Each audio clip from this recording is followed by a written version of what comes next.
me comentas por el chat o abrir el micrófono si no llega a funcionar algo. Lo primero que les quería comentar es que, bueno, mañana van a poner en el campus, Matías va a poner en el campus a dar práctica a partir de las 15. La idea es hacer un repaso de la práctica del viernes pasado, que quienes pidieron recuperatorio no pudieron asistir a la práctica. Entonces, él, a partir de las 15... Profe, se escucha muy mal. Bien. Se escucha muy cortado. Bueno. Ahora esperen un segundo.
Hola.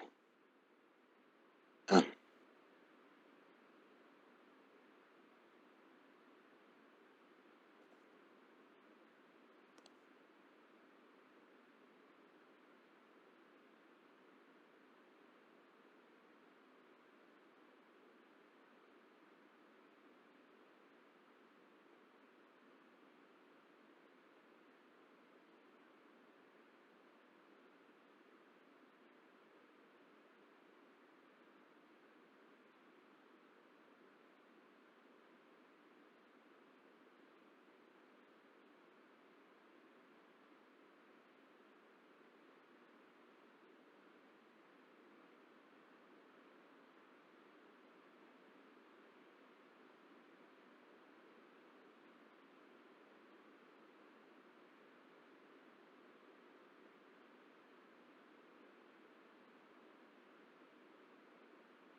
Hola chicos, ¿se escuchan? Hola, sí. Yo sí te escucho.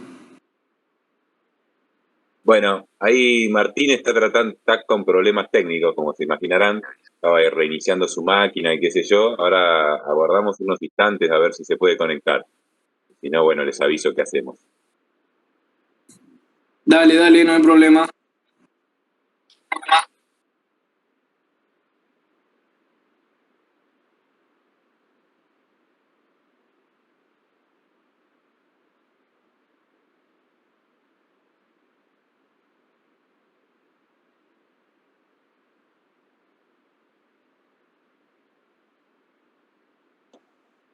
A ver, hola chicos, no sé si ahora se escucha mejor. Fabio, ¿me podrás pasar el... Ah,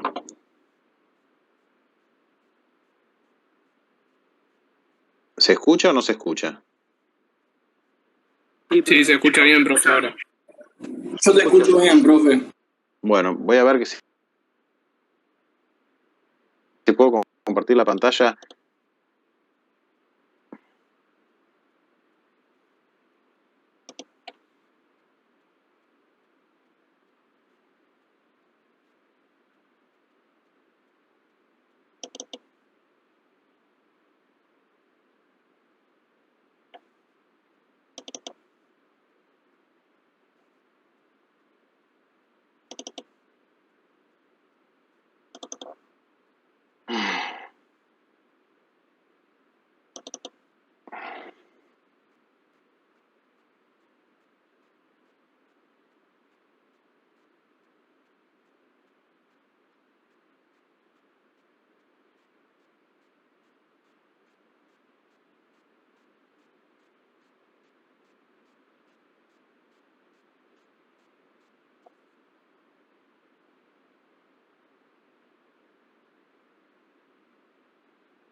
Bueno,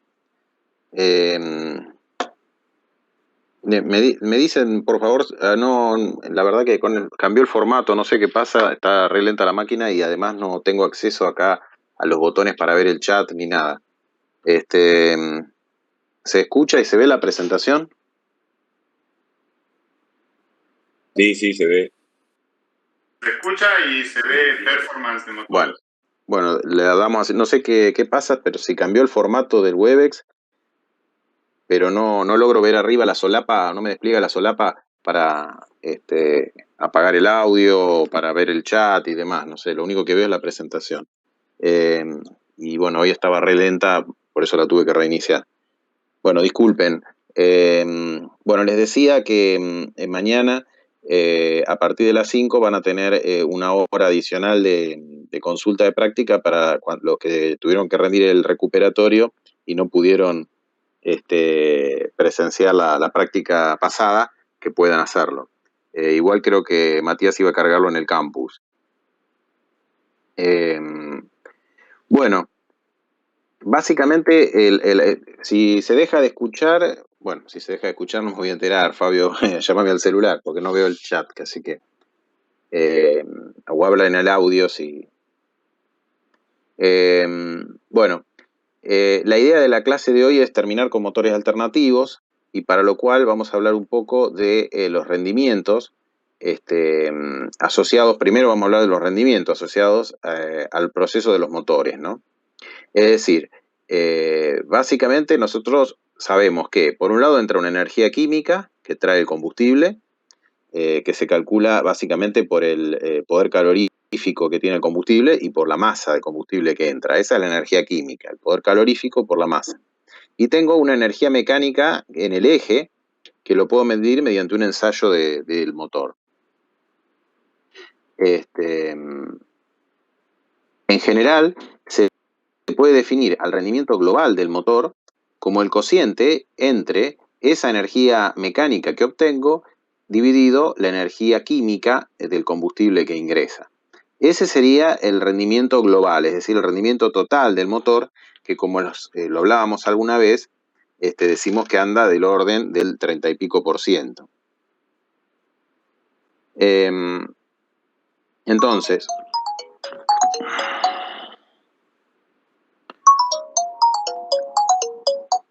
perdón, pensé que el chat no se me escuchaba y alguien me estaba avisando de que no. ¿Se sigue escuchando? Sí, profe. Sí, profe. Bueno.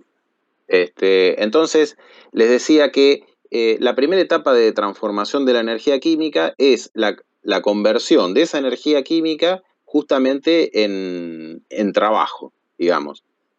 Perdón, primero en calor. Es decir, esa energía química, ese poder calorífico que tenía el combustible y esa masa de combustible que ingresa dentro del cilindro, yo la puedo transformar, cuando se quema, se transforma en calor.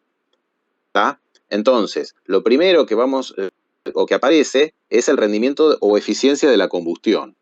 Ese rendimiento o eficiencia de la combustión, ¿qué quiere decir? Que no todo el combustible que ingresa se va a quemar adecuadamente. Ya lo hemos venido charlando, pero puede haber combustible que se vaya sin quemar por el escape, por el momento en el cual se abre la válvula de escape. Puede haber combustible, por ejemplo, en el caso del diésel, que se inyecte y que no se termine de quemar dentro del proceso de combustión y que salga también por el escape sin quemar. Y ahí, bueno, entran en juego también muchos movimientos de fluidodinámicos, en donde se estudia, digamos, el movimiento del fluido dentro del cilindro, justamente para la pérdida de ese combustible que no se quema. Y aunque no se perdiera nada, digamos, en realidad no todo el combustible que está dentro del cilindro se va a quemar. Si todo el combustible se quemara, lograría una combustión completa, perfecta, y por el escape saldría directamente dióxido de carbono, es decir, como si estuviéramos respirando. Y nosotros sabemos que no, que en realidad por el escape tenemos monóxido de carbono, hidrocarburos sin quemar, carbonilla, hidrógeno, bueno, ese tipo de cosas que salen por el escape. Básicamente, como les decía, bueno, podemos decir que el combustible y el aire entran y tenemos gases de escape.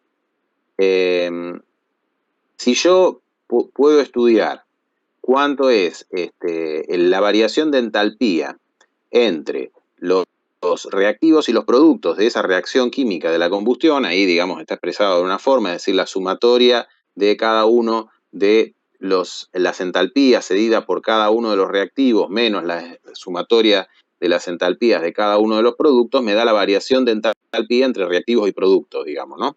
Por la masa de combustible. Eso sería la energía que se libera dentro del motor debido a combustión. Entonces, básicamente, la energía química va a ser el poder calorífico inferior del combustible por la cantidad de combustible, es decir, el caudal. Ahí, bueno, está puesto con la letra Q, pero sería M, digamos, ¿no? La masa de combustible. Esa es la energía química que yo tengo. Es decir que, para dejar un poco más en claro, esto es lo que yo dispongo, o lo que estoy metiendo dentro del cilindro, y esto es lo que realmente está reaccionando químicamente, es decir, se está quemando, por decirlo de alguna manera. Entonces, lo que realmente se quema sobre lo que estoy entrando adentro del cilindro es el rendimiento de la combustión. Es decir, de vuelta, que no todo el combustible se quema. Ese rendimiento, no sé si acá está, pero anda del orden del 90%, 90 y pico %. Es un rendimiento bastante elevado. Entonces, podemos decir que podemos definir una energía 1 que va a ser igual a la energía química, que sería la masa de combustible por el poder calorífico inferior, es decir, lo que yo meto dentro del cilindro, por el rendimiento de la combustión. Esa sería la energía térmica, es decir, el calor que tengo, esa E1 sería el calor que tengo dentro del cilindro, básicamente. Es decir, la energía química que metí por el rendimiento de la combustión va a ser la energía térmica, el calor que se liberó en el cilindro. Ahora, de ese calor que se liberó, ya lo estuvimos viendo cuando vimos los ciclos ideales, digamos, no todo el calor se transforma en trabajo, es decir, hay un porcentaje del calor que se transforma en trabajo. Y eso ya lo vimos, era el rendimiento térmico. Es decir, el rendimiento térmico dice cuánto de ese calor que entró, de esta energía química, de esta E sub 1, es decir, del calor, cuánto del calor que entró se terminó transformando en trabajo, es decir, área dentro del ciclo ideal. Área dentro del ciclo ideal. Y esto sería para el diésel, es decir, para el Otto y para el diésel. Ese sería el rendimiento térmico. Entonces, básicamente, la energía mecánica de ese ciclo ideal va a ser una E sub 2. E sub 2, ¿qué va a ser? Va a ser el rendimiento térmico por el calor que teníamos dentro del ciclo, ¿no? Que ese es 1. Es decir que si ahora juntamos la ecuación de acá abajo con esta de acá arriba, y lo reemplazamos, digamos, ¿qué me queda? Que la energía mecánica que yo puedo sacar de un ciclo ideal sería la energía que tiene el combustible, es decir, la masa de combustible por el poder calorífico inferior, multiplicado por un rendimiento del combustible cuando se quema y un rendimiento de ese calor cuando se transforma en trabajo, que sería lo que vimos en el ciclo. Ahora bien, nosotros vimos que, aquí está todo cargado por separado, que teníamos un ciclo ideal y pasamos a un ciclo real, en realidad indicado, ¿no? Es decir, el ciclo que hay adentro del cilindro. Esto es el trabajo ideal que yo obtengo y este es el trabajo real que yo obtengo, o sea, esto menos esto, ¿no? Es el trabajo real que obtengo dentro del cilindro. Entonces, básicamente, aparece un nuevo rendimiento que le llamamos rendimiento diagramático.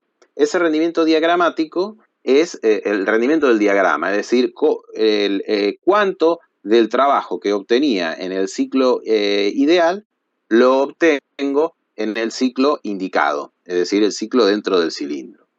Y no sé si recuerdan, la clase pasada estuvimos hablando de rendimiento gravimétrico. ¿Se acuerdan? Que decíamos que era básicamente rendimiento gravimétrico muy importante, cuánta masa entra dentro del cilindro en función de las condiciones que entrarían en condiciones ideales. Es decir, cuánto masa entra al cilindro de aire combustible en función de la cantidad de masa de aire combustible que entraría en condiciones ideales. Eso era el rendimiento gravimétrico que vimos la clase pasada, vimos que tenía un pico y que caía para más RPM, caía y dijimos que el árbol de levas estaba optimizado para que a un cierto régimen tener ese pico del rendimiento gravimétrico.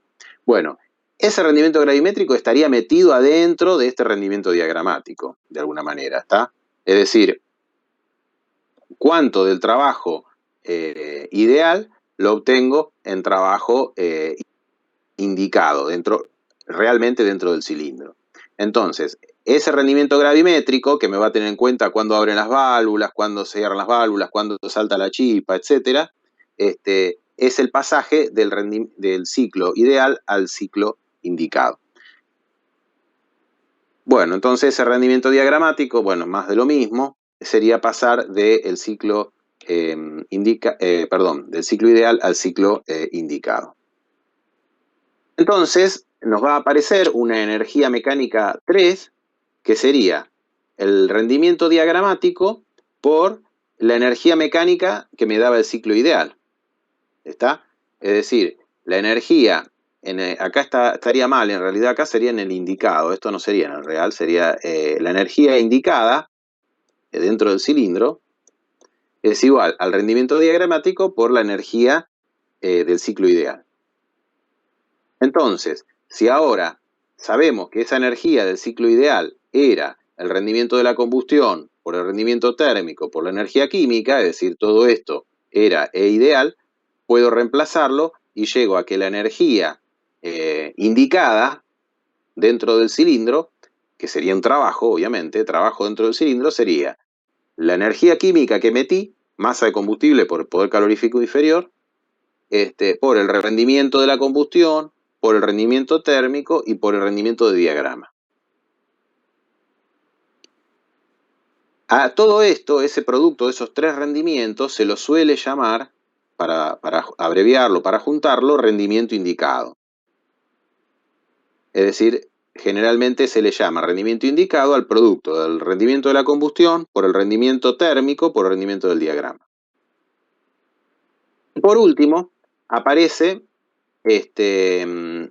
la fricción. Es decir, ese trabajo, que decimos el trabajo indicado, ese trabajo que obtengo yo acá dentro del ciclo, esto que estamos viendo acá, digamos que sería lo verde menos lo rojo, ¿no?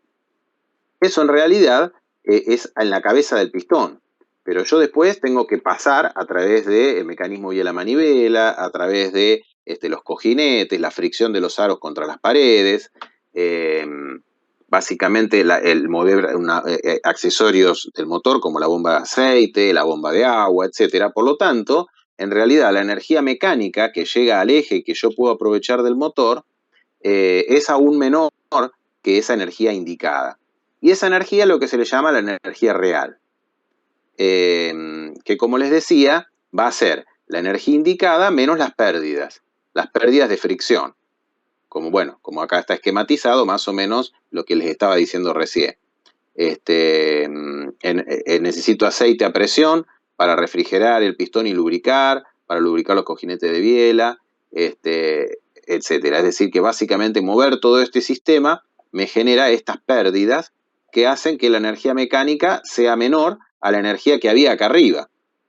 O sea, la energía que había acá arriba, cuando se encendió, y el trabajo que obtuve acá, gran parte de ese trabajo, no gran parte, pero un porcentaje importante, creo que anda del orden del 5%, una cosa así, en realidad depende de la RPM, obviamente, es las pérdidas. Entonces, esta es la energía real, la energía que tengo acá en la punta del eje, que es la que voy a poder aprovechar para lo que fuese, ¿no? Mover un auto, generar electricidad, etc. Entonces, la energía mecánica en el eje del motor, en la energía real, va a ser igual al rendimiento mecánico por la energía indicada que había en el cilindro. Entonces, ahora, la energía mecánica en el eje, recuerden la primera diapositiva que vimos, en donde tenía energía química como entrada al motor y energía mecánica como salida del motor. Bueno, en el medio, ¿qué aparece? El rendimiento de la combustión, que como les dije es cuánto de la energía química que tiene el combustible se transforma en calor. Es este. Después tengo el rendimiento térmico. ¿Cuánto de ese calor lo transformo en trabajo en el ciclo ideal? Después tengo el rendimiento diagramático. ¿Cuánto de ese trabajo en el ciclo ideal realmente se produce en la cabeza del cilindro, que se llama trabajo indicado, ¿no?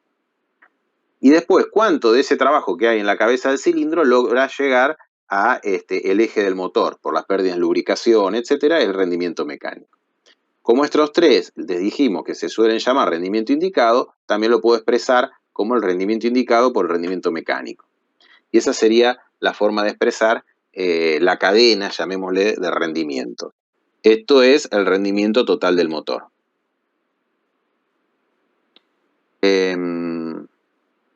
Bueno, es decir, como les decía, eso es el rendimiento global. El rendimiento global es el rendimiento del combustible, el rendimiento de combustión por el térmico, por el diagramático y por el mecánico. Y como los tres primeros, el rendimiento indicado lo puedo expresar como rendimiento indicado por rendimiento mecánico. Bueno, después léanlo tranquilos, pero más o menos de lo que estuvimos hablando, lo que está escrito acá. ¿Se entendió hasta acá? ¿Se escucha? Sí, se escucha bien. Un par de aclaraciones porque por ahí, a ver, para la parte de la guía, porque por ahí lo que venís mencionando como energía, ahí en la guía a ustedes les aparece como trabajo indicado, digamos lo mismo, ¿no? Con Jules.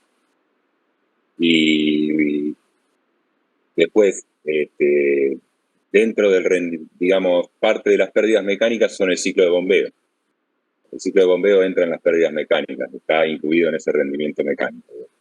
El rendimiento indicado, digamos, es el área del diagrama, el área que aparece positiva. Positiva.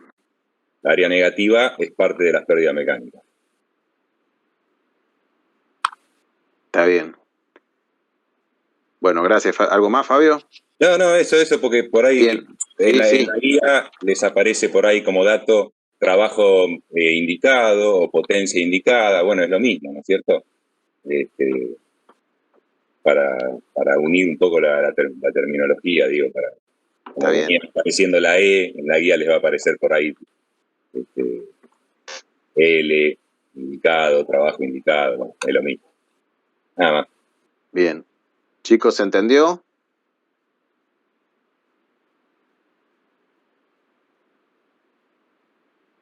Sí, profe, se entendió. Sí. Bueno, gracias.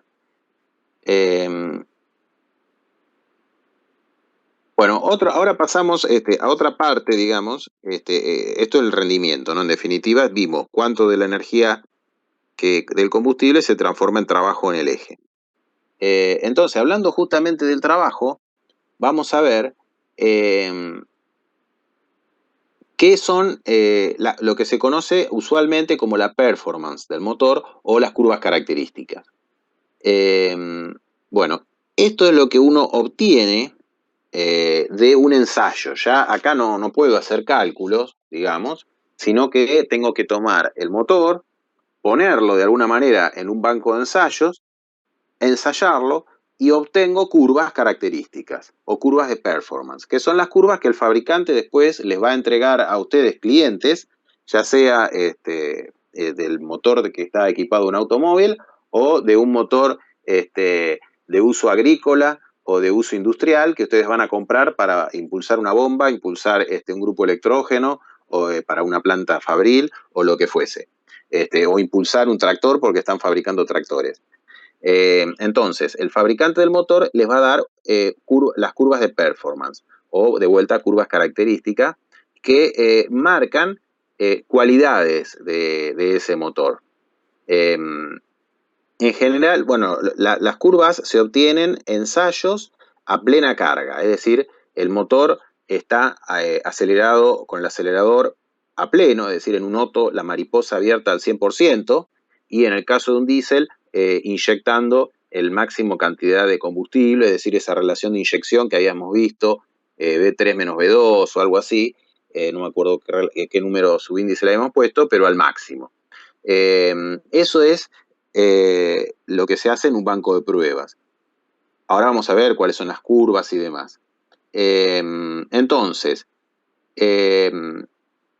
ahí existen dos posibilidades. Si yo, por ejemplo, también se hace en un banco, pongo dentro del cilindro que algo Fabio les explicó el otro día, con un motor grande, se veía que en un motor grande ponían dentro de un cilindro un sensor, y ese sensor, que se llama transductor de presión, releva la presión que hay dentro del cilindro. De alguna manera, si mido la posición del cigüeñal, instante a instante, tengo de los dos ejes del diagrama que habíamos visto, presión, volumen. Entonces, si tengo presión, volumen, puedo graficar el diagrama indicado, es decir, el diagrama PV que estuvimos estudiando tanto. Pero va a ser ¿cuál? El diagrama que está sucediendo adentro del cilindro, que sería el indicado, y el trabajo que hay adentro del cilindro. Ahí no estoy teniendo en cuenta las pérdidas mecánicas que va a haber, digamos, cadena abajo hasta llegar al eje.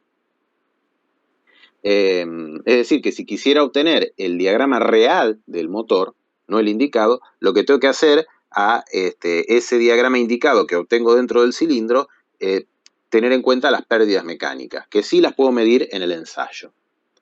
Bueno, nosotros en la facultad tenemos un banco de pruebas con un motor diésel de generación antigua, el motor no es muy viejo, pero de generación antigua, y con los chicos de mecánica habitualmente hacemos un ensayo en el motor donde obtenemos estas curvas. La idea para con ustedes era también hacerla por turnos en la práctica. Lamentablemente, bueno, este año con el tema de la virtualidad, obviamente que no se pudo ni se va a poder hacer. Pero bueno, la idea es que ahora les voy a mostrar un par de videos que por ahí tengan una idea de qué es un ensayo de un motor.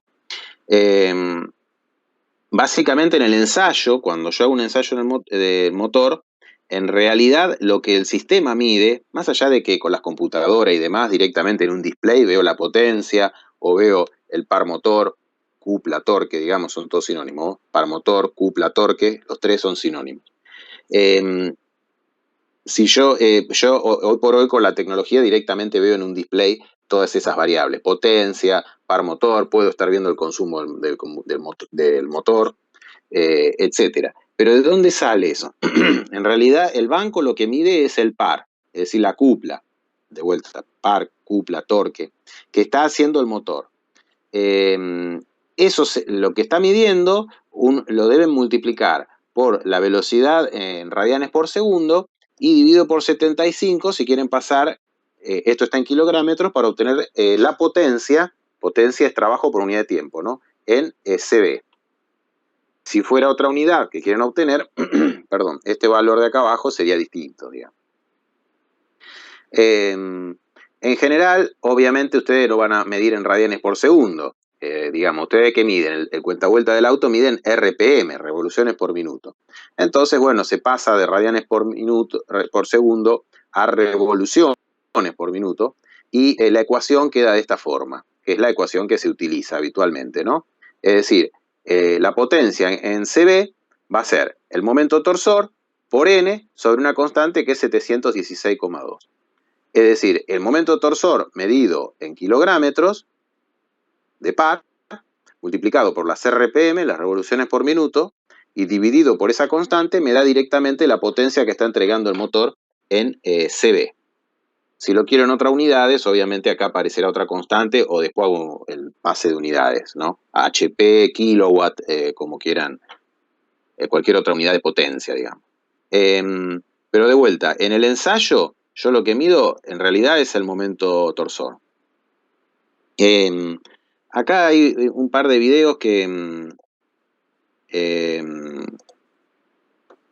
de un ensayo de un motor. Este primero es un ensayo de un motor en un banco. El banco es una sala acondicionada, acústica, es decir, la parte acústica, con la ventilación adecuada para que el motor esté refrigerado, para extraer los gases y alimentar con aire al motor.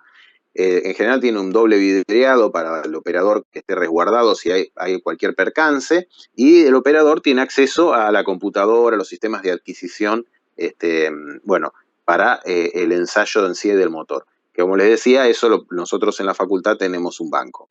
Este ensayo, este video que van a ver acá, en realidad es un ensayo de un motor de Fórmula 1 que en un banco de prueba, pero están simulando un circuito. Es decir, no está el motor a plena carga, como les decía yo recién, sino que se programa en la computadora como que el motor está haciendo el circuito. Y el motor acelera, desacelera todo como si estuviera exactamente cumpliendo con un circuito, supongamos, digamos, no sé, X circuito. Entonces, ellos pueden ensayar el motor en el banco, adecuándolo, ajustándolo, todo lo que sea como vimos nosotros, ¿no? Reglaje, regulación, etcétera, para ese circuito en particular. Cuando tienen otra carrera, lo ajustan en otro. Esperen que...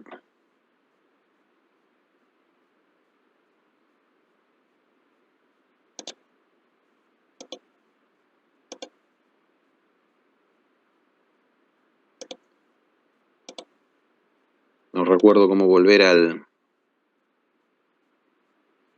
Me quedé con el...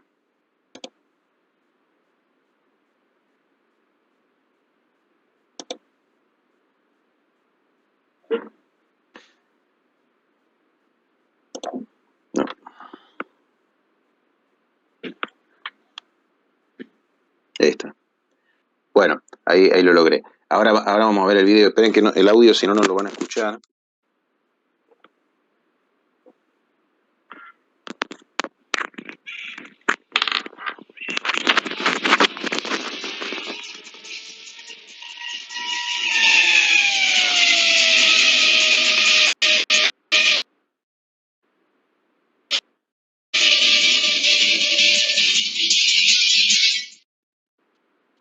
Bueno, ahí va a empezar el video.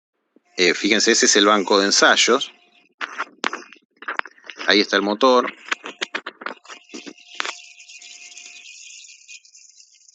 Esos son los escapes.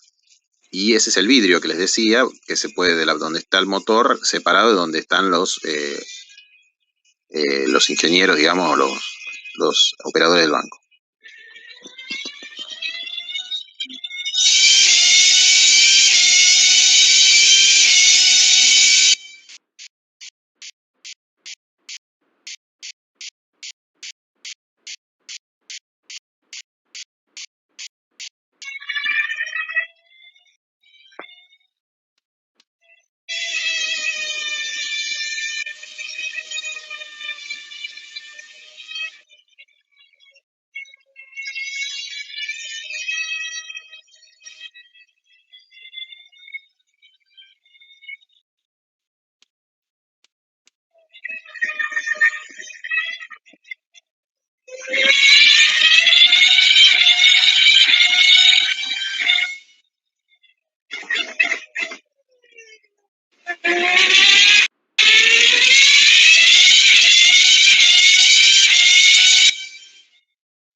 Bueno, básicamente, bueno, ahí pueden ver también en los displays, ellos van viendo las RPM, obviamente la potencia que está entregando el motor punto a punto, el par, y todas las variables, obviamente presión de aceite, temperaturas, presión en el múltiple de admisión, presión en el múltiple de escape, todas las monitoreos que se puedan imaginar, temperatura de aceite, etcétera, está todo medido rigurosamente y queda todo registrado en el ensayo.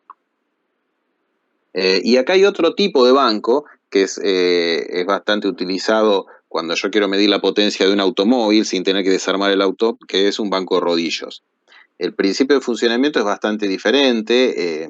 Acá se basa en la inercia que tiene unos rodillos metálicos y cuánto tiempo tarda el auto en vencer la inercia de esos rodillos. Bueno, básicamente no hay, ya se los voy a mostrar, pero...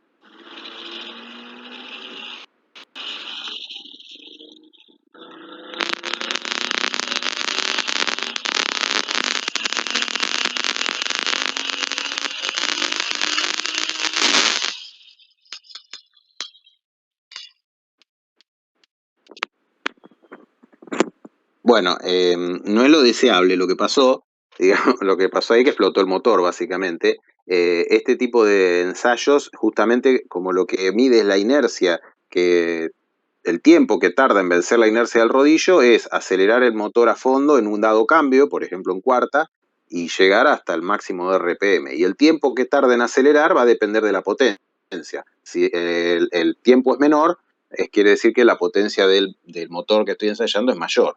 Y bueno, acá no puedo obtener ninguna curva, o sea, acá no voy a obtener curva de potencia, ni curva de par, ni nada, lo único que obtengo es cuál es la potencia máxima que está entregando el motor. Acá no voy a poder medir consumo, digamos, y ese tipo de cosas. Perdón, curva de potencia, sí, obtener la curva la obtengo, pero en la curva en el proceso de aceleración, es decir, no es una curva con una carga constante como en el otro ensayo en un banco. Bueno, no sé, ¿alguna duda quedó de los videos? Antes de que sigamos avanzando.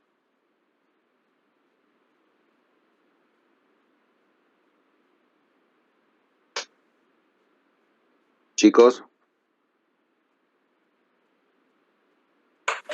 No, yo. Bueno.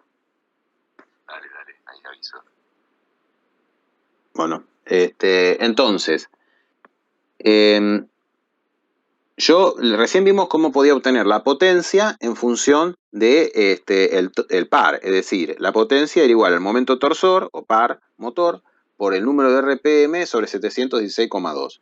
Bueno, hay otra ecuación que se deduce de la anterior, es decir, no, matemáticamente, en donde lo puedo expresar la potencia como el trabajo del ciclo. Es decir, recuerden ustedes que el área que había encerrada en el ciclo era el trabajo indicado, sería, ¿no?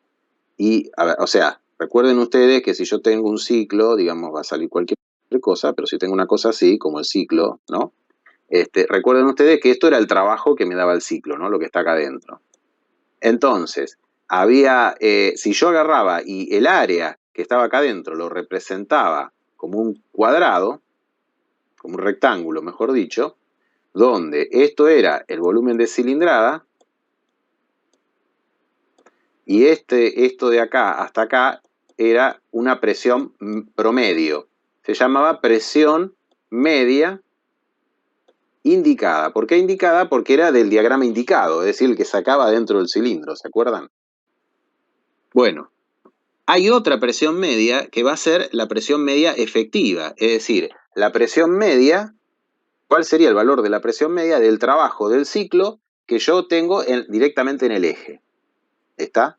No adentro del cilindro, sino directamente en el eje, es decir, teniendo en cuenta las pérdidas mecánicas. Bueno, por ahí les va a quedar más claro cuando hagan el práctico mañana.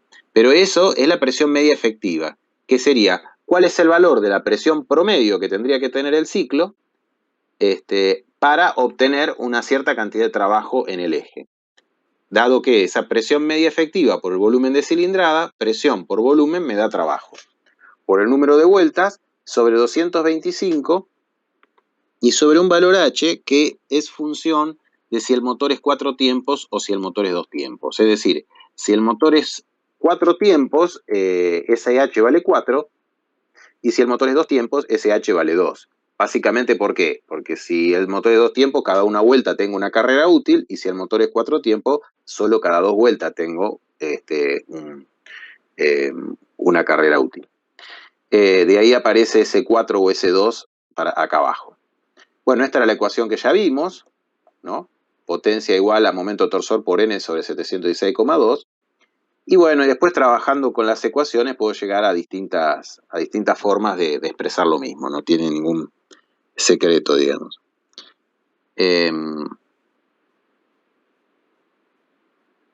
Bueno, ¿cuál es la curva que obtenemos en el ensayo del motor? Es decir, puesto dentro de un banco de prueba. Bueno, la curva que obtenemos, básicamente la curva de par motor, o de cupla, lo pueden encontrar como par motor, cupla, torque.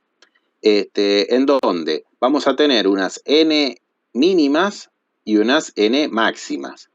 Es decir, esa curva de par motor va a tener un valor máximo de par, máximo de trabajo, que coincide justamente con el rendimiento gravimétrico máximo. ¿Se acuerdan que el otro día vimos que la curva de rendimiento gravimétrico hacía una cosa así? Bueno, cuando yo tengo el rendimiento gravimétrico máximo, ¿qué quiere decir? Que el motor está llenando, está respirando mejor, es decir, llena y evacúa los gases en la forma óptima, porque está diseñada las levas, todo para que eso suceda así. Por lo tanto, cuando tengo el máximo de rendimiento gravimétrico, tengo el máximo de par. Es decir, que estas RPM son las RPM de máximo par y de máximo rendimiento gravimétrico.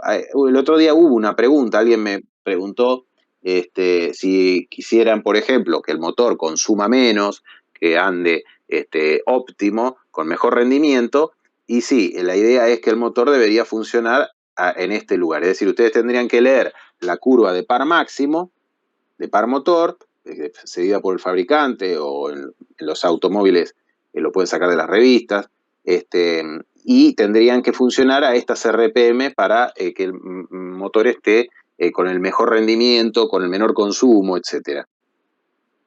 Obviamente que el motor de combustión interna, a diferencia del motor eléctrico, es un motor que necesita unas RPM mínimas para mantenerse en funcionamiento, es decir, no puedo arrancar de cero, ¿no? El motor eléctrico sí puede arrancar de cero RPM. El motor de combustión interna no. Y tengo unas mínimas RPM en donde el par que está entregando el motor es igual a la energía de fricción que está consumiendo en los cojinetes, los aros, demás. Es decir, si yo bajo las RPM por debajo de este valor mínimo, el par que me está entregando el motor es inferior al par que me consumen los aros, la fricción con los cojinetes, la bomba de aceite, etc. Y la marcha del motor se tiende a irregular hasta que se detiene. Es decir, habrán visto un motor regulando a muy bajas vueltas que tiende a vibrar, digamos, hasta que se detiene. ¿Por qué? Porque el par que está entregando no le es suficiente como para vencer la fricción de todos los componentes. A partir de ese valor mínimo, que ronda en el orden de las 800, 1000 vueltas, depende del fabricante, pero más o menos 700, ronda en esos valores, el valor de N mínimo. Estoy hablando en un uso vehicular. Pienso en Fabio porque, digo, en un uso marino, las RPM mínimas generalmente son más bajas, pero mucho más bajas, pero digamos, en un uso vehicular esto anda en ese orden, 1000 RPM. A partir de ahí, el motor, como a mayor RPM, cada vez respira mejor, por decirlo de alguna manera, se llenan mejor los cilindros y mejora el par motor.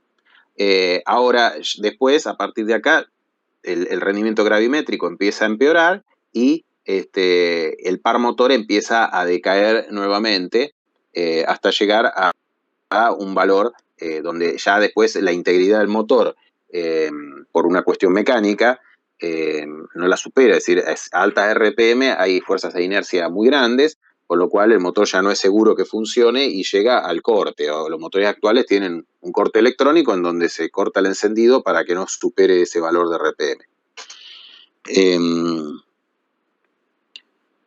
Bueno, a partir de esta curva, aplicando esa ecuación que vimos recién, es decir, momento torsor por n sobre 716,2, yo puedo, o de hecho se dibuja, que antiguamente se hacía así, o sea, se hacía una tabla de Excel y en función, para cada punto de RPM tomo el momento torsor, multiplico por n, divido 716,2 y después dibujo cada punto de la curva de potencia. La curva de potencia tiene algunas características.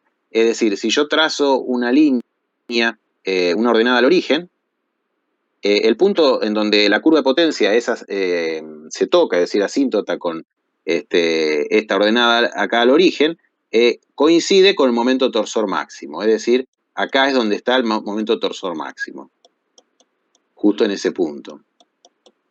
Por debajo de ese valor, la curva de potencia se aparta de esta recta y por encima también. Luego llega un valor pico de potencia y a partir de ahí las fuerzas de fricción que crecen en forma cuadrática, los rozamientos, y las fuerzas de inercia ya son tan altas que hacen que la potencia caiga drásticamente. Es decir que obviamente el límite de utilización del motor es acá, porque no tiene sentido trabajar arriba del punto A porque la potencia va a ser cada vez menor. Es decir, aumento la RPM y cada vez tengo menos potencia, o sea, no tiene sentido sobrepasar ese punto A. Esta es la curva de potencia en cualquier unidad, digamos, que de vuelta sale a partir de la anterior.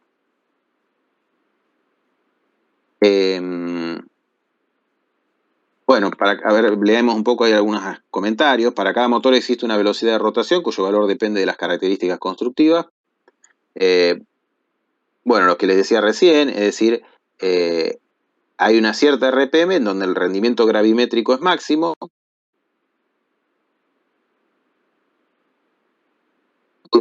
la presión media indicada es este punto que le estaba marcando acá, en rojo. La potencia sigue incrementándose, aunque el par caiga a partir de ese punto. El par, vieron que ese es el máximo.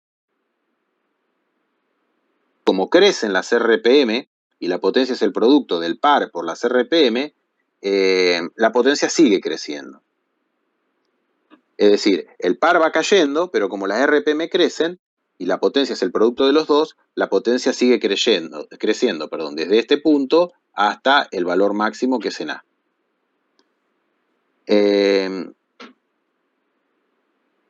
Bueno, y luego llega un valor máximo en el cual, como les decía recién, ya la fricción y las deficiencias de llenado del ciclo, del rendimiento gravimétrico, hacen que la potencia empiece a caer. Bueno, ahí aparece el par motor. Ese es el par que medimos, el que vimos hace un ratito, el que medimos en el ensayo. Y como les decía recién, el par motor máximo se da al máximo rendimiento gravimétrico y coincide con este punto de potencia donde es asíntota con esta línea, ¿no? Que digamos, eso digamos una casualidad o algún fundamento matemático debe tener, pero en realidad sucede siempre así. Bueno, eso es lo que les estaba diciendo. Obviamente que la curva de potencia no calcula, es decir, yo no sigo calculando la potencia por encima del punto C, porque no tiene sentido utilizar el motor porque obviamente está en riesgo estructural. Y el límite B era el que les hablaba hace un ratito, o sea, el de mínimas RPM, la potencia desarrollada por el motor es absorbida íntegramente por las pérdidas de fricción que se generan y hace que la marcha sea inestable. Bueno, hay otra curva a partir de estas dos, estamos hablando de vuelta de las curvas de performance, que es la de consumo. En realidad se calcula como consumo específico, que es la que más usualmente se utiliza. ¿En qué consiste? Es en medir cuántos gramos de combustible estoy consumiendo. Y esos gramos del combustible los divido por los HP que el motor está entregando. Entonces, cuando en realidad, bueno, son gramos por hora, es decir, ¿cuántos gramos consumo por hora? Esto es consumo horario. Se llama consumo horario. ¿Cuántos gramos de combustible por hora? Es consumo horario. Ahora, si ese consumo horario lo divido a la potencia que el motor me está entregando, me da el consumo específico. ¿Qué quiere decir? Que un motor que me da más potencia consumiendo lo mismo, tiene un mejor consumo específico. ¿Está? Es decir, un consumo específico más bajo. Es decir, me entrega la misma potencia consumiendo menos, por decirlo de alguna manera. Y la curva de consumo específico, o casualidad, generalmente tiene el mínimo del orden de donde está el par motor máximo. Es decir, generalmente están ahí, muy próxima. ¿Por qué? Porque, bueno, es cuando justamente el motor tiene el mejor llenado, la mayor optimización. Si yo bajo las RPM, ¿por qué aumenta el consumo específico? Si yo bajo las RPM, el consumo específico aumenta porque el motor está girando lento, por decirlo de alguna manera, y hay muchas pérdidas de calor. Es decir, hay mucha disipación de la energía química que se va por las paredes del cilindro y que no se transforma en trabajo, porque tiene tiempo para migrar ese calor. Entonces pierdo calor y no lo aprovecho. Entonces el consumo específico aumenta a menores RPM. Y a mayores RPM el consumo específico también aumenta porque ahora estoy yendo tan rápido que hay muchas pérdidas mecánicas, es decir, hay mucha fricción. Entonces, gasto energía o gasto combustible en esa fricción. Por lo tanto, aumenta también el consumo específico hacia la derecha. Entonces, en general, estamos máximo rendimiento gravimétrico, máximo par motor y mínimo consumo específico, todo medianamente funcionando a las mismas RPM. Bueno, en general, como les decía hoy, cuando uno mide el ensayo de un motor, lo hace a plena carga.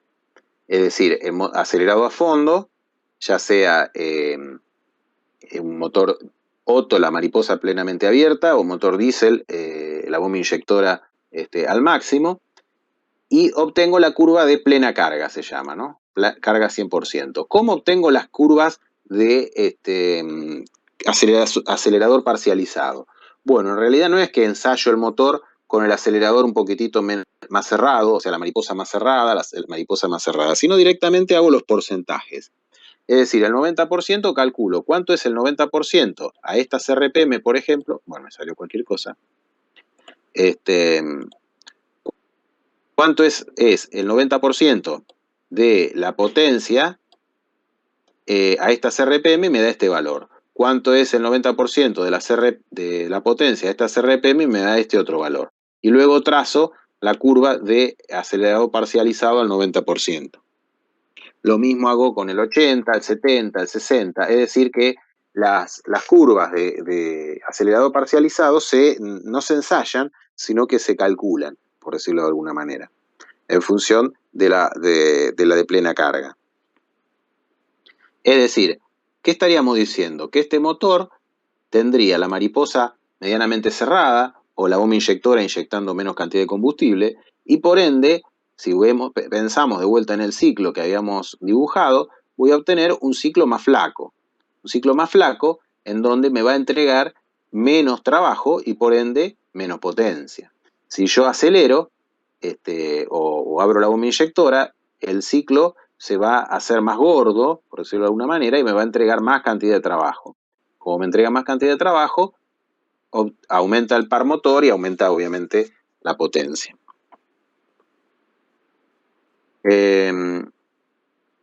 Bueno, algunos factores que influyen sobre la performance del motor, bueno, esto ya lo venimos hablando en la clase pasada,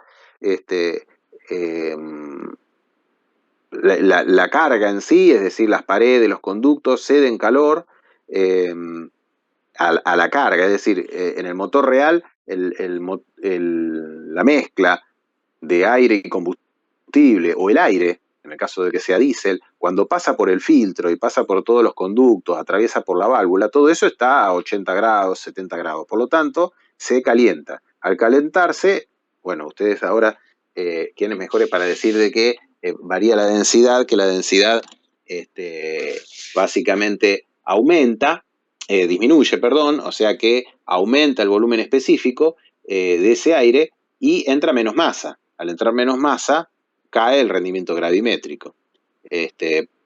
Y por ende, pierdo performance. Otra cosa que me influye es el diseño de los conductos de admisión y de escape. Es decir, si yo hago un conducto chiquitito, restringido, intrincado, con curvas a 90 grados, lo que va a hacer va a aumentar la pérdida de carga, o sea, la fricción del aire contra esas paredes, y también me va a influir en la performance. Por eso, habrán visto cuando preparan los motores y demás que trabajan tanto en el múltiple de escape, los escapes, no sé si algunos por ahí fierrero, escape Silen, que le llamaban, que escape de caño, buscan que la longitud de los caños sean adecuadas, pulen el múltiple de admisión por dentro para que no sea poroso y para bajar la fricción. Bueno, todo eso influye en la performance. Y obviamente lo que ya vimos en la clase pasada, los tiempos de apertura y cierre de válvulas. Es decir, uno tiene que abrir y cerrar las válvulas, como dijimos el otro día, cuando la velocidad del fluido es 0. Eso sería lo ideal. Y se generan ondas de presión dentro de los conductos, porque esto es intermitente, ¿no? O sea, la válvula está cerrando cientos de veces por segundo. Por lo tanto, genera una onda de presión tanto en la admisión como en el escape. Lo que se busca es que cuando la válvula se abra haya, por ejemplo, en el escape una presión negativa para que succione y saque los gases quemados, y que en la admisión haya una presión positiva para que cuando la válvula se abra, la onda de presión meta la carga. Bueno, esas son todas cosas que se buscan cuando se diseña el motor. Bueno, acá básicamente tenemos curvas de potencia. Esta sería la curva que yo saco en el freno. Esta sería, o sea, en realidad en el freno saco la potencia, el par motor, como vimos. Multiplicándolo por n dividido 716,2 obtengo la potencia efectiva, que sería la potencia en el eje. Ahora, en un ensayo, que se llama la prueba de Morse, que bueno, obviamente que no lo vamos a ver, yo puedo medir cuál es la potencia absorbida por el rozamiento, es decir, esa fricción de los aros, cojinetes, etc. Entonces ahora, si a la potencia efectiva le saco, por decir, o mejor dicho, le sumo la potencia absorbida, me va a dar cuánto era la potencia que tenía adentro del cilindro. Es decir, la potencia que tengo dentro del cilindro menos los rozamientos me da la potencia en el eje. ¿Está claro? Es decir, esta menos esta me da esta. Esta es la que yo puedo medir en el ensayo. Esta la puedo medir en el ensayo. Por lo tanto, haciendo la cuenta esta más esta, puedo obtener la potencia indicada.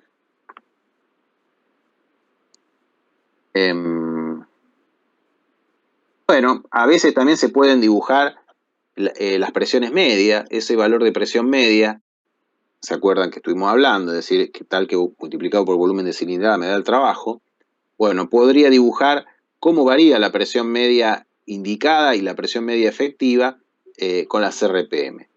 En realidad, la presión media efectiva es la que obtengo en el eje y multiplicada por el rendimiento mecánico me da la presión media indicada.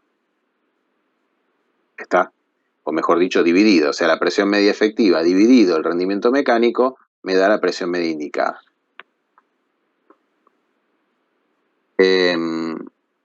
Bueno, los consumos. En general, yo lo que mido, como les decía, es consumo específico. Pero el consumo horario también está disponible. Es decir, el consumo horario es cuánto combustible gasto por hora. Ahora, no me dice nada de cuán eficiente es el motor. Es decir, un motor de camión va a gastar muchos más kilogramos de combustible por hora que un motor de un auto, por ejemplo, o de una motocicleta. Pero quizás es más eficiente el motor del camión que el motor de la motocicleta. Entonces, quizás el consumo específico del motor del camión sea menor que el de la motocicleta. El consumo específico, que ya lo estuvimos viendo, tiene una curva de este tipo, y lo que es dividir al consumo horario por los HP que está entregando el motor. De esa manera, obviamente, un motor que consume lo mismo y entrega más HP tiene un consumo específico más bajo, que es beneficioso, ¿no? Obviamente. Esta es otra de las curvas de performance que se utiliza, ¿no? Bueno, y como les decía hoy, el consumo específico aumenta para este lado por la pérdida de calor a través de las paredes de los cilindros, porque las RPM son bajas, y aumenta para este otro lado por causa de los rozamientos internos.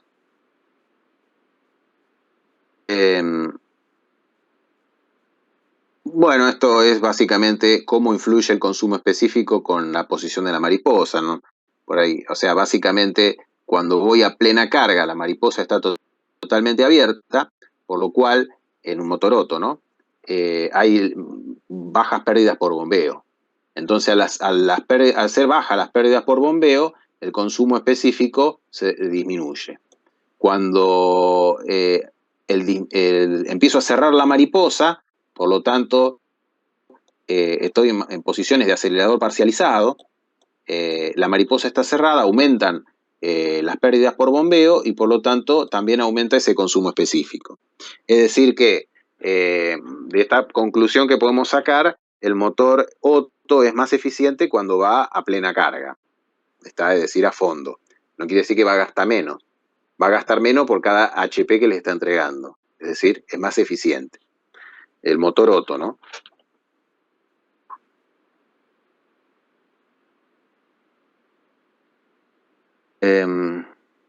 Bueno, ¿qué pasa con la relación de compresión y con el consumo específico?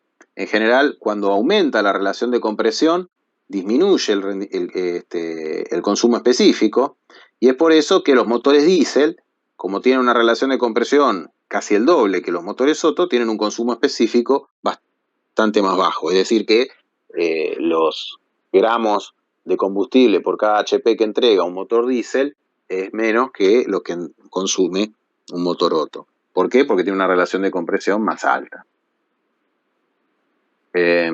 Bueno, esto es más o menos lo que les estaba diciendo recién.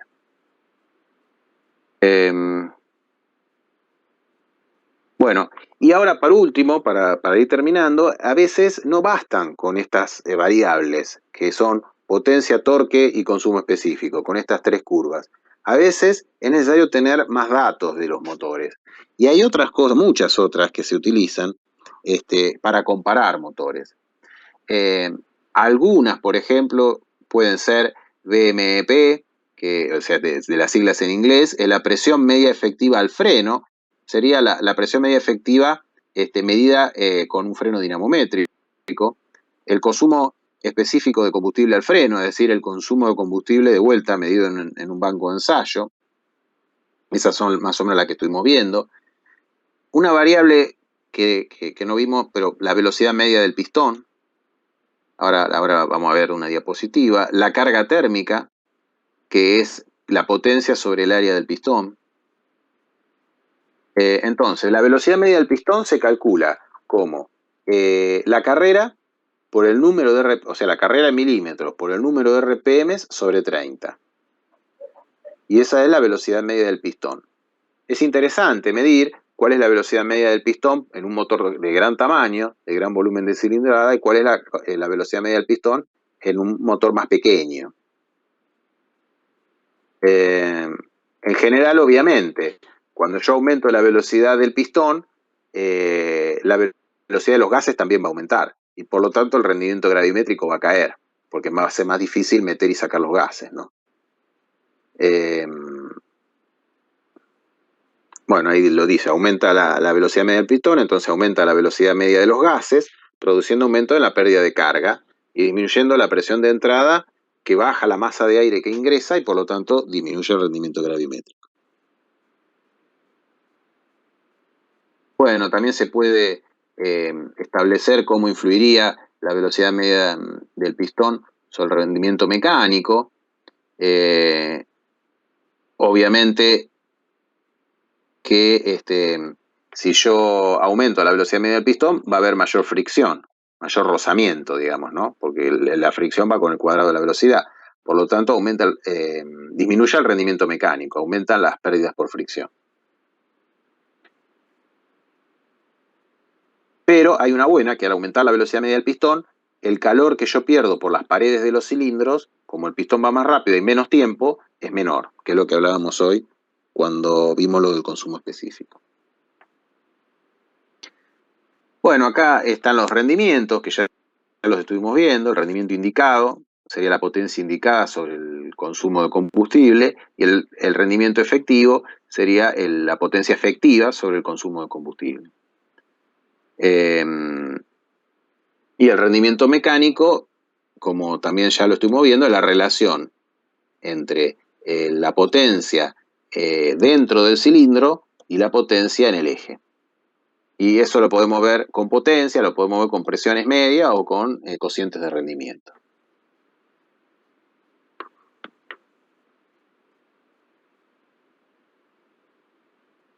Bueno, la carga térmica es otra variable que también a veces se usa para comparar motores, que básicamente es la potencia sobre el área del pistón, básicamente. Y si obviamente hay más de un pistón, por el número de pistones. Es decir, un motor que tiene una mayor carga térmica quiere decir que entrega más kilowatt en una misma superficie de pistón.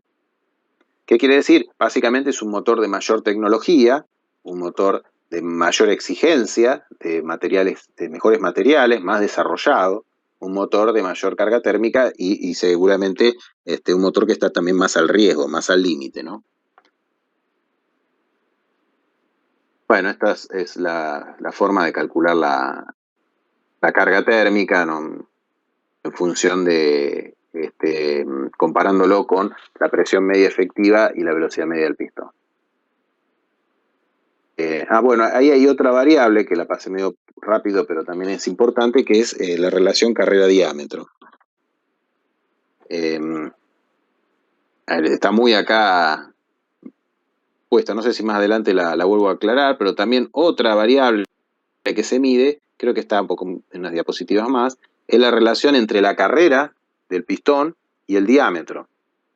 O sea, la carrera sería el desplazamiento entre el punto muerto inferior y el punto muerto superior, ¿no? Y el diámetro es el diámetro del pistón. En general, creo que está en una diapositiva más adelante, ahora lo vamos a ver. Es otro valor que se utiliza muy a menudo. También se utiliza como variable de comparación el peso específico, que sería el peso del motor en kilos sobre la potencia.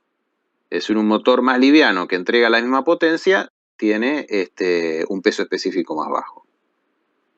Y otra variable que se utiliza mucho es la potencia específica, que es la potencia que entrego por unidad de cilindrada. O la inversa, que es el volumen específico, que sería la cilindrada del motor sobre la potencia. Es decir, son todas variables de comparación. Entonces, algunas ya, bueno, por ejemplo, otra variable de comparación, y que ya la vimos desde la primera clase, la relación de compresión, ¿no? El volumen total sobre el volumen de la cámara, que en los Otto anda de 8 a 11 y en los diésel de 12 a 24. La relación carrera-diámetro, los que le decía recién, la carrera, la distancia entre el punto muerto superior y el punto muerto inferior, dividido el diámetro. En general, los motores Otto, en una época, digamos, se llegó a lo que se llamaba el motor cuadrado. ¿Qué sería el motor cuadrado? El que tiene una relación 1, es decir, la carrera igual al diámetro. Y después, actualmente, la mayoría de los motores son supercuadrados, es decir, ¿qué quiere decir esto? Que tienen el diámetro más grande que la carrera. Otra variable, la relación entre el largo de la biela y el volteo del cigüeñal. Y bueno, la velocidad media del pistón, que ya estuvimos hablando. Es decir, de vuelta, son muchas, estas son algunas nada más. ¿Y qué puedo obtener? Bueno, puedo obtener tablas de valores típicos de estas variables que estamos hablando. Por ejemplo, estos serían motores encendidos por presión, o sea, diésel. Y estos serían motores encendidos por compresión. Por chispa, perdón. Es decir, Otto. Es decir, motores encendidos a presión, que serían diésel, y motores encendidos por chispa, que serían... no, está al revés. Motores, o sea, esto tiene que ser, porque lo que estoy viendo acá... No, perdona, no, sí. que le llaman motores de encendido provocado a los que son compatibles. Y el otro motor de encendido por compresión. Está bien, provocado por la chispa, bueno. No sé, menos mal, Fabio, que la primera vez que lo escucho. No sé si de dónde lo sacaste, de la bibliografía, pero digamos, está perfecto. O sea, motor entonces encendido provocado sería por la chispa. Es decir, estos serían, en definitiva, ciclo, digamos, Otto, por decirlo de alguna manera, y sería el diésel, que sería encendido por compresión. Bueno, entonces tengo motores diésel y motores Otto para distintas aplicaciones, motocicletas, automóviles, camiones, el motor rotativo que vimos, y los diésel para automóviles, camiones, etc. Y acá, bueno, puede ser 2 tiempos, 4 tiempos, relaciones de compresión que varían entre estos valores, diámetros en metros del cilindro, la relación carrera-diámetro, que les decía, las RPM de utilización, que serían las RPM entre el par máximo y, o sea, el rango de utilización del motor generalmente se mide entre el par máximo y la potencia máxima, ¿no? Que sería, seguramente este valor corresponde al par máximo y este valor corresponde a la potencia máxima. La presión media efectiva, la relación entre la potencia y el volumen de cilindrada, que sería la potencia específica, el peso sobre la potencia, que sería el peso específico, y esto sería el consumo específico, gramos sobre kilowatt hora. Este sería el consumo específico de combustible. Entonces acá tienen una tabla de comparación de motores. Bueno, estos no tiene demasiado sentido, es valores típicos de presiones medias efectivas, ven cómo varían esos valores. En definitiva, tengan en cuenta que la presión media efectiva es el trabajo, ¿no? El trabajo, en definitiva, está relacionado íntimamente con el trabajo que me está dando ese motor en el eje. Entonces, los motores que más trabajo me entregan, por decirlo de alguna manera, o ciclos más gordos, son los motores diésel de 2 tiempos lentos. De lento me refiero para aplicaciones marinas o para aplicaciones industriales. Fíjense ustedes que tengo valores de 15, por ejemplo. Los motores también encendido por compresión de 4 tiempos, puede llegar hasta 23. Bueno, en automóviles de 6 a 16.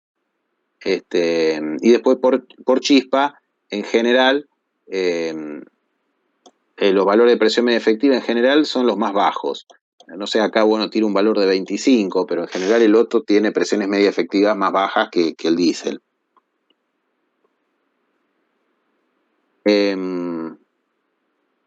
Bueno, esta ya es lo último, para que se queden tranquilos, que con el tema de la demora del comienzo y todo se hizo medio largo. Bueno, para una dada potencia, ¿qué pasa si yo aumento el número de cilindros? O sea, es otra de las variables que, bueno, la dejamos medio pasar, pero es el número de cilindros, es decir, comparar motores que tengan un monocilíndrico, un 4 cilindros, un 6 cilindros. Yo les dije al principio que cuando aumentaba el número de cilindros mejoraba la marcha. Bueno, ¿cuáles son las ventajas de tener más cilindros? Bueno, los pistones son más chicos, por lo tanto tengo menor inercia inercia mecánica y puedo aumentar las RPM. Los cilindros son más pequeños, aumenta el calor cedido, por lo que permite operar con una cámara más fría y por lo que puede aumentar la relación de compresión y mejorar el consumo específico, es decir, a menor temperatura y por lo tanto, bueno, ahí lo está diciendo, ¿no? Puede aumentar la relación de compresión. Saben que al aumentar la relación de compresión mejora el rendimiento térmico. Aumenta la velocidad de la propagación de la llama, disminuye el tiempo de combustión, bueno, mejora el rendimiento diagramático y lo que les decía, suavidad de marcha, mejora la relación par máximo respecto del par promedio. ¿Cuáles son las desventajas de aumentar el número de cilindros? El calor que pierdo por las paredes es calor que no aprovecho, el cigüeñal es largo, no de diámetro, no de volteo, sino de largo, digamos, porque tengo que alojar todos los cilindros. Es decir, por ejemplo, si tengo un motor 12 cilindros en línea, tengo un cigüeñal muy largo y eso me genera vibraciones torsionales. Bueno, ustedes a esta altura no tienen por ahí idea desde el punto de vista mecánico, pero digamos es una complejidad. Mayor costo de fabricación y mantenimiento porque tengo 6 pistones, en el mejor de los casos 12 válvulas, 12 resortes para válvulas, botadores, varillas, bueno, bielas. Obviamente tengo muchas más piezas que si tuviera un motor monocilíndrico. Bueno, distribución de la carga más dificultosa. Básicamente, carga se refiere a la inyección de combustible, ¿no? Si yo tengo muchos cilindros, tengo que sincronizar esa inyección de combustible de alguna manera o ese salto de la chispa que hace que el motor de varios cilindros sea un poco más complejo que el monocilíndrico o menor. Bueno, con esto terminamos la clase.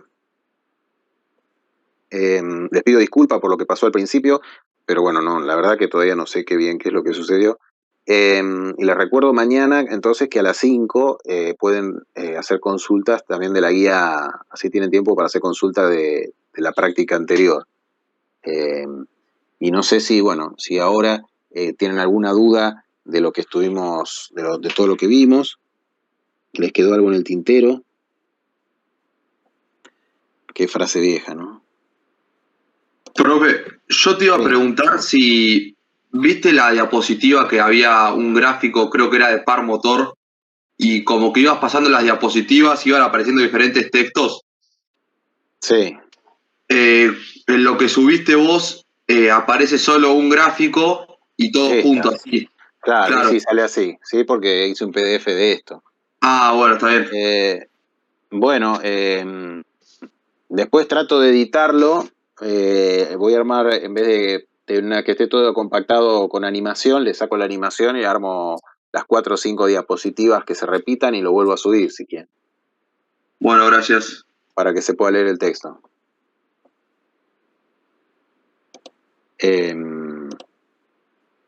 Bueno, no sé, ¿alguna duda, chicos, que haya quedado?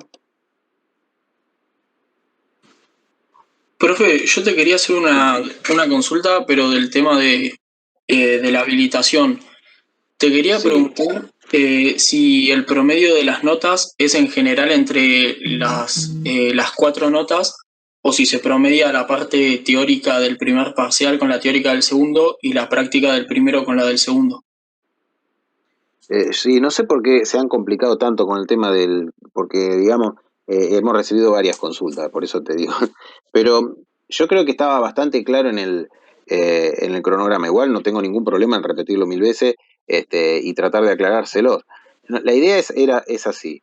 Ustedes tienen que tener los 4 parciales, llamémosle, el primer parcial, teoría y práctica, el segundo parcial, teoría y práctica, con más de 6 para promocionar, ya sea en el examen o en el recuperatorio. Si rinden el recuperatorio, obviamente vale la nota del recuperatorio y reemplaza la del examen. Bueno, ahora, si ustedes, el promedio de esos 4 parciales, o sea, teoría, práctica, les da 6, habilitan. Si el promedio de esos 4 parciales les da menor de 6, ahí sí tendrían que recursar. Es decir, que por ejemplo, si en el primer parcial de teoría se pueden haber sacado un 0, después sacarse un 10 en el de práctica, y después 2,6 en la teoría y en la práctica, bueno, ahí no alcanzan, quedan en 22. Si se sacan un 2 en la teoría, en la primera teoría, un 10 en la primera práctica y 2,6 en la teoría y práctica del segundo, en ese caso habilitan. Bien, No sé perfecto. Era solo esa duda si era en general o no, porque nada, como no lo aclaraba, quería sacarme esa duda. Está bien. Muchas gracias. No, de nada.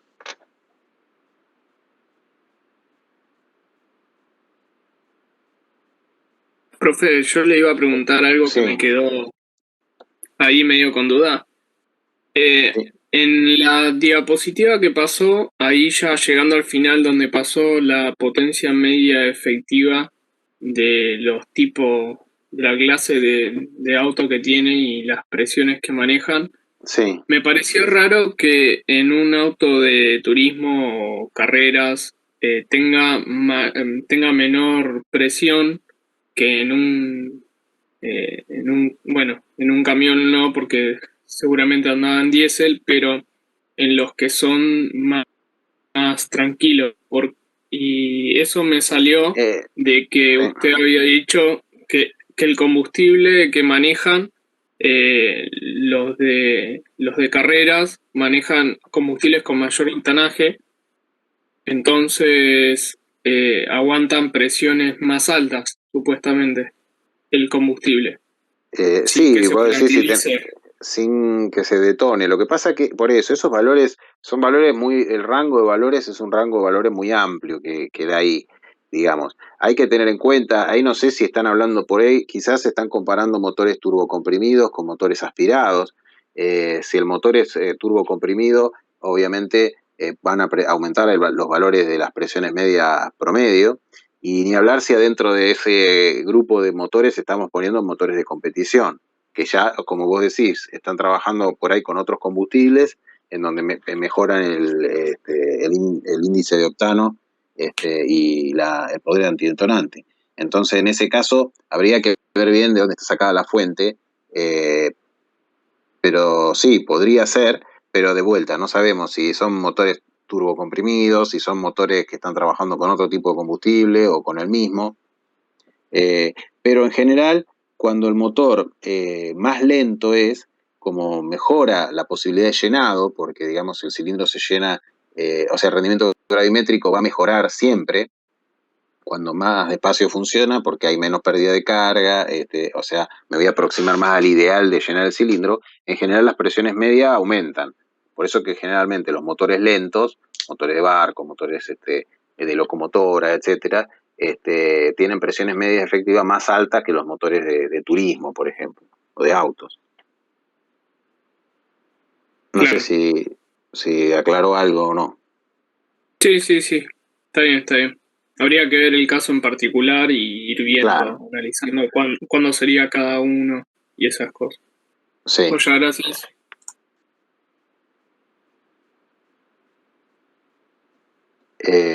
Bueno, ¿qué más, chicos?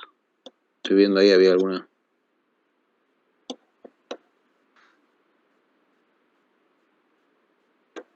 ¿Alguna otra duda? Bueno, si no hay más duda, entonces mañana recuerden lo de las 5, las 17 horas, perdón, si quieren hacer consultas también de la guía anterior, y después de las 18 tendrán la guía que Fabio les comentaba. Ya la clase que viene vamos a ver el ciclo Joule-Brayton, o sea, otro tipo de motores de combustión, pero no alternativos, es decir, no motores a pistón. Bueno, los dejo entonces, gracias por la paciencia y que tengan buen fin de semana. Chao, nos vemos, profe. Chao. Chao, profe, gracias. Chao, profe, muchas gracias. No, de nada, chicos, gracias.